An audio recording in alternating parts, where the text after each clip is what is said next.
સ્વાધ્યાય 1.8 નીચેના પ્રશ્નોના જવાબ આપો. એ તમને એક દોરી અને મીટર પટ્ટી આપેલ છે. તમે દોરીની જાડાઈ કેવી રીતે નક્કી કરશો? બી. એક સ્ક્રૂ ગેજમાં પેચ અંતર 1 મિલીમીટર અને વર્તુળાકાર સ્કેલ પર 200 વિભાગ છે. શું તમે વિચારી શકો કે વર્તુળાકાર સ્કેલ પર વિભાગોની સંખ્યા સ્વેચ્છાએ વધારીને તેની સચોટતા વધારી શકાય? સી. પાતળા બ્રાસના સળિયાનો વ્યાસ વર્નિયર કેલિપર્સ વડે માપવામાં આવે છે.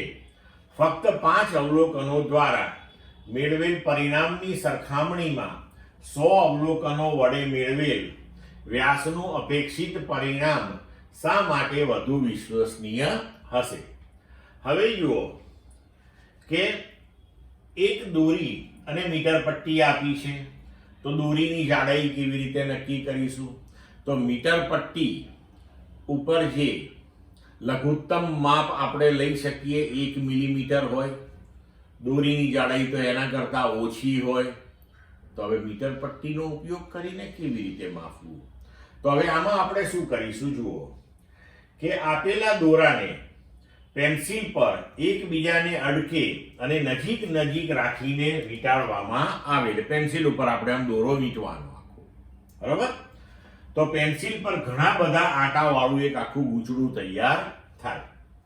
આ ગૂંચળાની લંબાઈ આપણે મીટર પટ્ટીથી માપી લેવાની અને એ ગૂંચળામાં જે આટાઓની સંખ્યા છે એ પણ આપણે માપી લેવાની.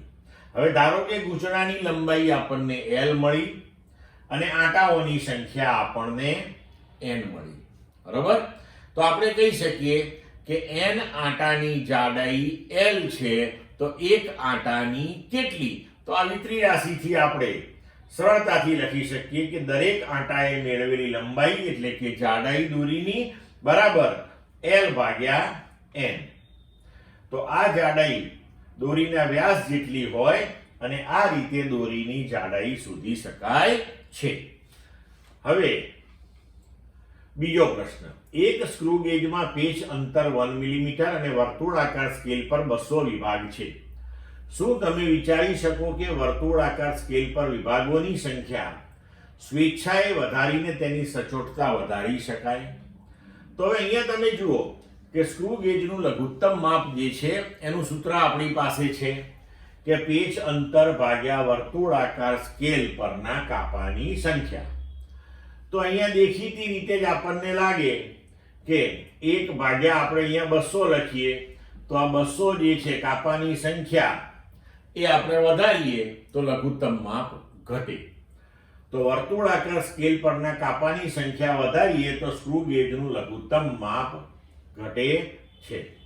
નો ડાઉટ એનાથી માપન પણ તમને ચોકસાઈ વાળું મળે, પણ તકલીફ અહીંયા એ છે કે અહીંયા આગળ ગોળાકાર ભાગ પર વધારે સંખ્યામાં સરખા અંતરે કાપા પાડવાનું મુશ્કેલ કામ છે, બરોબર? તેમજ જો કાપા વધારે હોય તો માણસની આંખની વિભેદનની મર્યાદાથી નજીક અંતરે રહેલા કાપાને ચોકસાઈથી જોઈ શકે નહીં.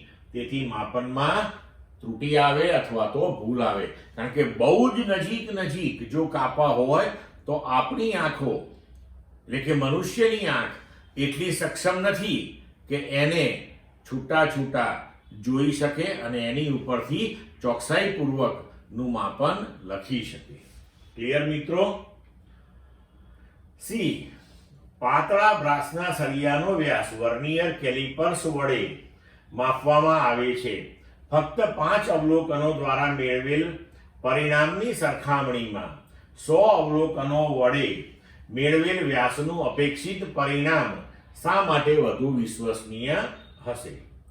તો આપણે જાણીએ છીએ કે કોઈ ભૌતિક રાશિનું માપન કરીએ ત્યારે તેની અંદર અવ્યવસ્થિત ત્રુટિ એટલે કે એ માપનમાં કંઈક ને કંઈક ક્ષતિ, કંઈક ને કંઈક ભૂલ તો આવે.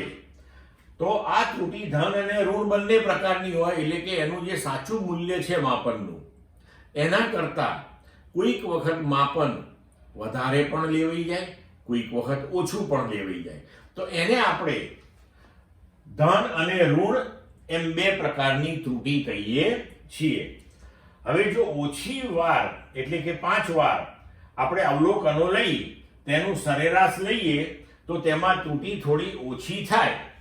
પણ જો વધારે સંખ્યામાં તમે અવલોકનો લઈ અને એનું સરેરાશ લો, એની ત્રુટીઓનો સરવાળો કરો ધન અને ઋણનો, તો જ્યારે અવલોકનોની સંખ્યા વધારે હોય ત્યારે અવલોકનોની સંખ્યા વડે આપણે એને ભાગીએ એટલે માપનની ચોકસાઈ વધારે આવે છે.